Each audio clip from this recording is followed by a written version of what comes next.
Hello and welcome. I am Neha Sharma, and today we're gonna discuss in detail Article 13 and Article 14 of the Indian Constitution.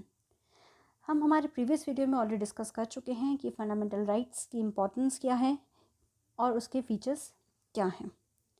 Now let's start and before proceeding, अगर आपको मेरा ये video पसंद आए तो please like and subscribe my channel. Article 13 in simple, article 13 ये कहता है कि स्टेट कोई भी ऐसा लॉ अगर बनाती है जो कि फंडामेंटल राइट को वॉयलेट करता है, that law can be declare invalid. Okay, और उस लॉ को इनवैलिड डिक्लेयर या अनकॉन्स्टिट्यूशनल कौन डिक्लेयर करेगा या उसके ऊपर कौन डिसीजन लेगा? जुडिशरी. इट मीन्स कि आर्टिकल 13 जो है वो एक्सप्रेसिवली प्रोवाइड कराता है डॉक्ट्राइन ऑफ जुडिशियल रिव्यू.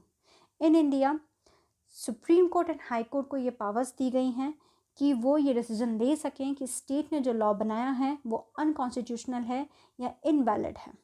इसका मतलब वो रिव्यू, सुप्रीम कोर्ट और हाई कोर्ट के पास में ये रिव्यू, जुडिशियल रिव्यू की पावर है कि जो लॉ स्टेट के थ्रू बना है कहीं वो फंडामेंटल राइट को वॉयलेट तो नहीं कर रहा. ओके, नाउ जो आर्टिकल 13 में लॉ कहा गया है कि जो लॉज मेड बाय स्टेट, वो लॉ क्या है? लॉ से क्या मतलब है? लॉ से मतलब है परमानेंट लॉज, वो लॉज जो कि पार्लियामेंट और स्टेट असेंबली के थ्रू बनते हैं उनको जुडिशियल रिव्यू में रखा जाएगा. टेम्पररी लॉज, जब पार्लियामेंट सेशन में नहीं होती है तो प्रेसिडेंट और गवर्नर के थ्रू कुछ ऑर्डिनेंसेस पास होते हैं जो कि एक लॉ की तरह ही काम करते हैं. Those are also comes under judicial review. Thirdly, statutory laws, कोई orders, bylaws, rules, regulation, notification, ये सब भी किसके अंदर आते हैं? लॉ के अंदर आते हैं. इसका मतलब अगर whether by parliament, state legislature या ordinances के थ्रू कोई भी लॉ इस तरीके का बनता है जो कि फंडामेंटल राइट को वॉयलेट करता है, वो लॉ क्या हो जाएगा? इनवैलिड डिक्लेयर कर दिया जाएगा. इन इंडिया 6 फंडामेंटल राइट्स दिए गए हैं. Okay, first is right to equality जो कि डील करता है article 14 to 18. Second is right to freedom, article 19 to 22 deal करता है. Third is right against exploitation, that is article 22 to 23 to 24. Right to freedom of religion, article 25 to 28. Cultural and educational rights, article 29 to 13.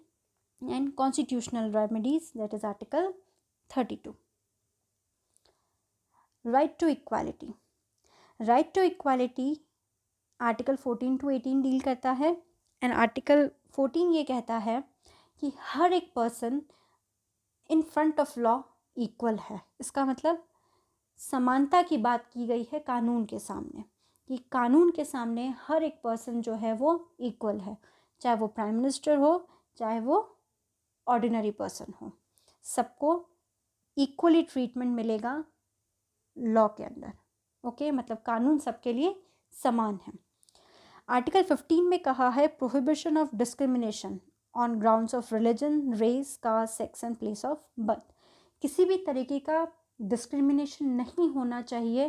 किस basis पे? धर्म, जाति, place of birth, sex के behalf पे. Article 16 equality of opportunities in matter of public employment. इसका मतलब public employment में हर एक पर्सन को इक्वल अपॉर्चुनिटी है, किसी को स्पेशल प्रिविलेजेस नहीं दिए गए हैं. Everyone having a equal opportunity. Abolition of untouchability, article 17. Abolition of titles except military and academic, article 18. इसका मतलब कि आप कोई भी टाइटल अपने नाम के आगे नहीं लगा सकते हैं.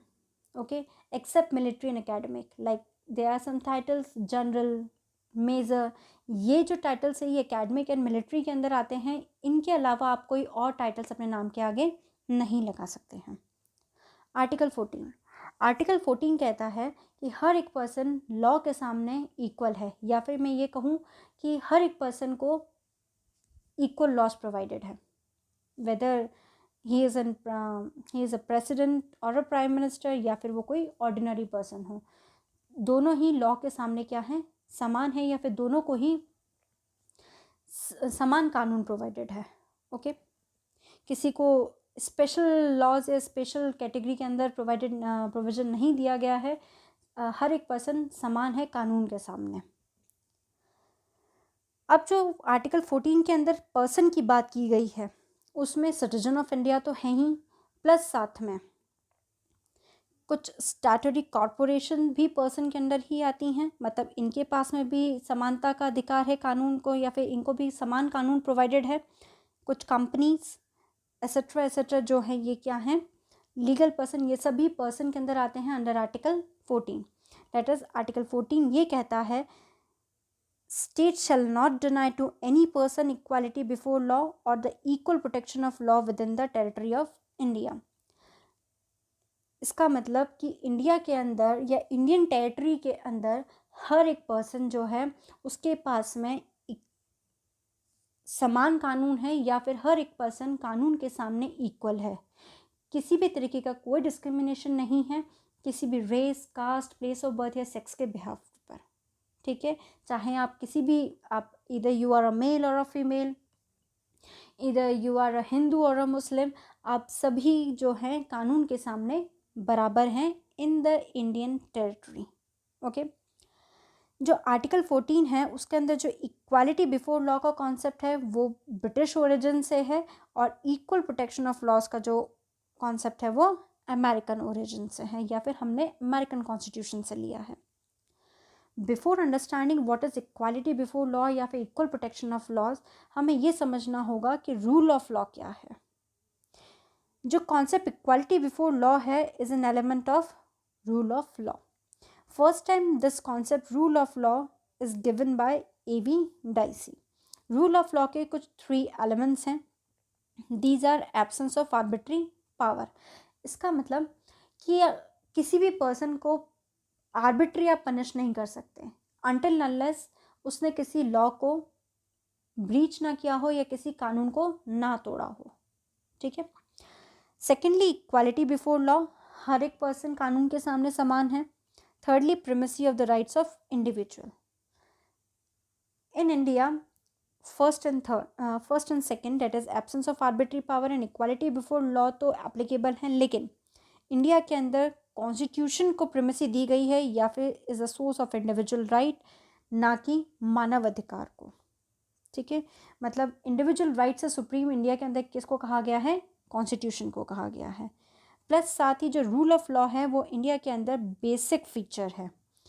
Rule of law is the basic feature of the Indian constitution. अगर इंडिया के कॉन्स्टिट्यूशन में कोई भी अमेंडमेंट होता है तो उस अमेंडमेंट के अंदर रूल ऑफ लॉ को ध्यान में रखते हुए कि रूल ऑफ लॉ कहीं ब्रीच ना हो जाए या वॉलेट ना हो जाए, इसी बिहाफ पे कोई अमेंडमेंट होगा। ठीक है, it means rule of law क्या है, बेसिक फीचर है इंडियन कॉन्स्टिट्यूशन का। Okay, now equality before law और इक्वल प्रोटेक्शन ऑफ लॉज जो कि आर्टिकल 14 बात करता है। इक्वालिटी बिफोर लॉ जो है वो एक नेगेटिव कॉन्सेप्ट है और इक्वल प्रोटेक्शन ऑफ लॉ जो है वो एक पॉजिटिव कॉन्सेप्ट है। नेगेटिव इसलिए है ये कहता है कि कोई भी पर्सन कानून से ऊपर नहीं है। No man is above law. हर एक को कानून इक्वली ट्रीट करेगा। ठीक है, ऐसा नहीं कि प्राइम मिनिस्टर को एक स्पेशल ट्रीटमेंट दे रहा है कानून, या फिर वो कानून से ऊपर है, या फिर कोई कानून डिस्क्रिमिनेशन कर रहा है रिच और पुअर के बीच में। हर एक पर्सन जो है वो कानून के सामने इक्वल है, चाहे आप किसी भी सेक्स से हों, किसी भी कास्ट से हों, किसी भी रिलीजन से बिलोंग करते हों। ठीक है, कुछ एक्सेप्शंस भी हैं इसके अंदर, that is president of India, state governor, public servant, इन सबको कुछ इम्यूनिटीज़ या प्रोटेक्शन या स्पेशल प्रिविलेजेस कुछ प्रोवाइड किए गए हैं under article 14। Equal protection of laws. Equal protection of laws कहता है कि among individual who are placed equally. इसका मतलब कि जो पर्सन इक्वल हैं उनको इक्वल ट्रीटमेंट मिलना चाहिए। Okay, under the same circumstances the law will treat people in the same manner. That means India के अंदर हमने कुछ रिजर्वेशन की बातें कही हैं, कुछ फीमेल्स के लिए स्पेशल लॉज बनाए हैं। ऐसा क्यों? ऐसा इसलिए कि इक्वल प्रोटेक्शन ऑफ लॉ कहता है कि जो पर्सन इक्वल हैं उनको इक्वली ट्रीट किया जाए और जो पर्सन अनइक्वल हैं उनको इक्वल करने की कोशिश की जाए। फॉर एग्ज़ाम्पल, आपके घर में 2 बच्चे हैं, ठीक है, एक 2 साल का है और एक 12 साल का है। क्या आप 2 साल के बच्चे और 12 साल के बच्चे को में पेरेंट्स फ़र्क नहीं करते हैं? ठीक है, उनका ट्रीटमेंट इक्वल है, लेकिन दोनों को ट्रीट करने का तरीका अलग अलग है। दे love both of them equally, but 2 साल के बच्चे को ट्रीट करने का तरीका अलग होता है और 12 साल के बच्चे को ट्रीट करने का तरीका अलग होता है। सिमिलरली इंडियन कॉन्स्टिट्यूशन में आर्टिकल 14 भी यही कहता है कि जो लोग समान हैं उनको समान ट्रीट किया जाए, ठीक है। दोज हु आर इक्वल, उनको इक्वल ट्रीटमेंट प्रोवाइड हो। तो आर्टिकल 14 इन सिंपल सेंस ये कहता है कि कानून सबके लिए बराबर है, कोई डिस्क्रिमिनेशन नहीं है कानून के सामने किसी भी पर्सन को लेकर के, किसी भी तरीके से कोई डिस्क्रिमिनेशन नहीं है, whether on the basis of caste, religion, place of birth, everyone is equal before the law. Second concept ये कहता है कि जो लोग समान हैं, दोज हु आर इक्वल, उनको इक्वल ट्रीटमेंट प्रोवाइड होना चाहिए। आई होप आपको आर्टिकल 13 एंड 14 समझ में आया होगा। Thank you.